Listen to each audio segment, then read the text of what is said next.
이재명 대통령 취임으로 본격적인 수술대 위에 오를 것으로 보이는 검찰 조직 내부에서 착잡한 기류가 팽배한 것으로 전해졌습니다. 앞서 더불어민주당이 추진했던 검사 탄핵이나 특활비 전액 사건과는 비교가 안 될 정도로 강도 높은 개혁이 이뤄질 거란 예상이 지배적인 분위기입니다. 한 부장급 검사는 수사 기소 분리에 제일 민감할 수밖에 없다며 만약 검사들을 중수청으로 보낸다면 다들 옷 벗을 듯한 분위기라고 전했습니다. 네, 빠져가지고 공무원들이 제정신이 아니군요. 하라면 해야지 말이 많습니까? 그리고 이게 끝이 아닙니다. 용산 상황이 생각보다 심각한 것 같습니다. 오늘 이재명 대통령은 내각 인선을 발표하시기 전에 지금 용산 사무실로 왔는데 꼭 무덤 같습니다. 아무도 없어요. 필기도구 제공해줄 직원도 없군요라며 컴퓨터도 없고 프린터도 없고 황당무계합니다. 그래도 다행히 준비된 게 있어서 인선 발표를 하도록 하겠습니다. 라고 하셨습니다. 아니, 인수인계는 기대도 안 했지만 이거 범죄 의혹에 대한 증거인멸을 시도한 거 아닙니까? 정말 제정신이 아닌데 아무쪼록 오늘 기분 좋은 날에 정신이 확 듭니다. 정말 적폐청산을 제대로 해야 될 것 같은데 그러면 가장 중요한 게 바로 인사이고 또 검찰개혁이 아닐 수 없겠습니다. 관련해 오늘 오전 가장 화제가 된 분석 보시고 이어가 보겠습니다. 검찰개혁, 그 검찰이 제대로 네. 그 정립해야 되는 게 가장 좀 중요한 과제이긴 한데 중요하죠. 그것을 수행할 수 있는 가장 중요한 자리가 이제 청와대 민정수석, 법무부 장관 뭐 이럴 건데요.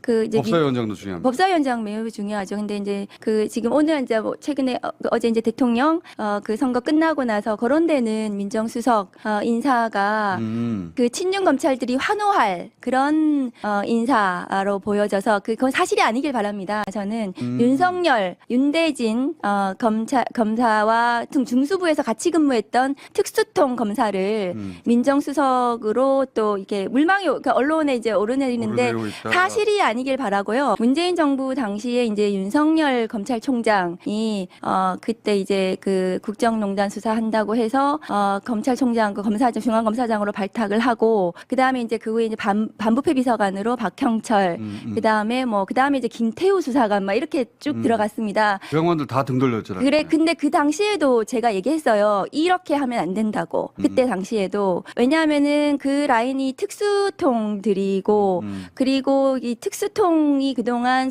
벌였던 정치적인 수사, 검찰을 망쳤던, 검찰개혁에 역행했던 것들이 있기 때문에, 그래서 초기가 매우 중요해요. 근데 민정이라는 자리는 대통령의 정보를 모두 가지고 있는 자리거든요. 그래서 나중에 그, 역품, 그러니까 대치기를 할 중요한 이 정보를 검찰, 친윤 검찰이 쥐는 거예요. 그렇기 때문에 그래서 울산 사건이 그때 벌어졌습니다. 그 후에. 그랬죠. 그 민정에서 있었던 일이에요, 그게. 그러니까 근데 울산 사건 무죄가 나지 않았습니까? 황운하 의원이. 예. 그러니까 그렇게 할 수 있는 자리이기 때문에 민정은 특수통이 가서는 안 된다. 게다가 윤석열, 윤대진, 뭐 박영수 이런 그 등과 같이 중수부에서 같이 근무했던 인사는 좀 굉장히 위험한 인물이다. 근데 사실이 아니길 바랍니다, 저는. 네. 지금 저는 박은정 의원의 말을 굉장히 심각하게 받아들여야 된다고 봅니다. 우리가 그런 경험이 많아서 그러는 거예요. 네, 그러니까 지금 검찰이 그 리박스쿨의 대표를 출국 금지를 안 하고 있고요, 법무부가.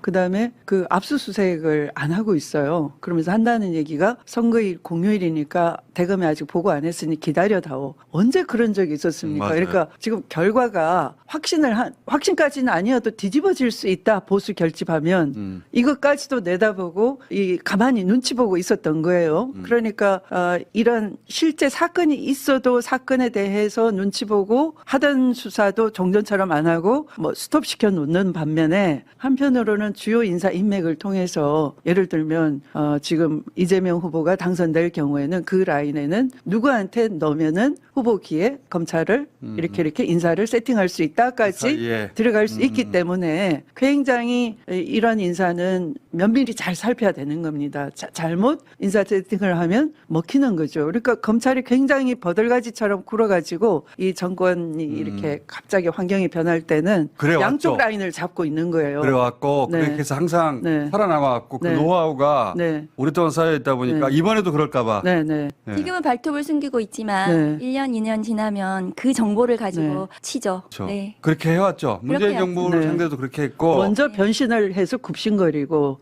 그 다음에는 자료를 모아서 배신을 합니다. 변신, 배신 이걸 반복을 하기 때문에 반복해왔어요. 네. 이번에 또 당하면 당하는 쪽이 바보죠. 검찰 개혁 반드시 해야 되고요. 네, 그 검찰 개혁을 할 수 있으려면 인사를 굉장히 신중하게 중요한 예. 예, 평가 세평이나 이런 걸 잘 보고 절대 누구의 어떤 솔깃하게 집어넣는 그런 정보를 믿으면 안 될 것 검찰 같아요. 개혁은 진짜 중요한데 네. 초장 6개월 내에 제대로 못하면 이거 못하거든요. 또. 네. 예. 그러니까 뭐 추 장관이 2020년 2월에 오셔서 검찰 인사를 그만큼 하셨기 때문에 그 후에 안 밀렸던 거예요. 그 조국 전 장관님 수사를 막 해서 난리가 났었잖아요. 네.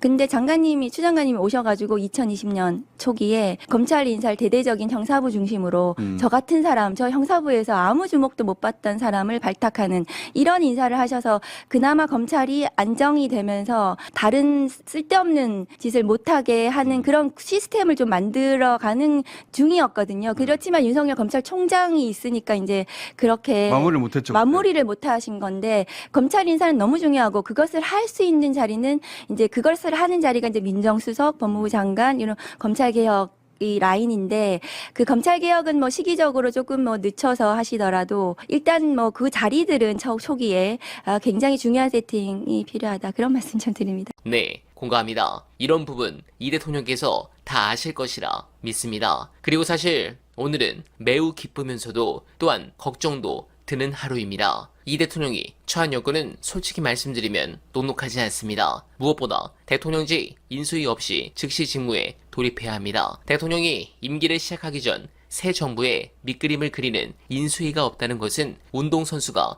준비운동 없이 링 위에 오르는 것과 다름이 없습니다. 보통 이런 경우 햄스트링이 올라오는데 우려가 증폭되는 상황입니다. 그러나 다행인 건 민주당이 윤석열 탄핵과 파면이 가시화된 후부터 내부적으로 집권 시 로드맵을 준비해왔다는 점입니다.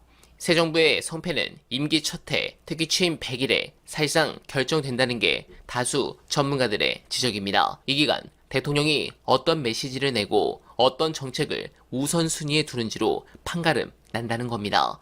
이 시기에 국정 동력을 얻지 못하면 남은 4년은 수습과 방어의 시간으로 채워질 뿐이라는 지적입니다. 윤석열은 취임 석 달이 채 안 돼 지지율 30% 선이 무너졌고 이후 지지율이 회복되지 않은 채 끝내 탄핵당했습니다. 이재명 정부의 100일이 주목되는 이유입니다. 제발 성공한 정부로 남을 수 있게 여러분들께서도 더 많은 응원과 지지를 부탁드리며 어나바는 오늘도 최선을 다하겠습니다. 여러분 고맙습니다.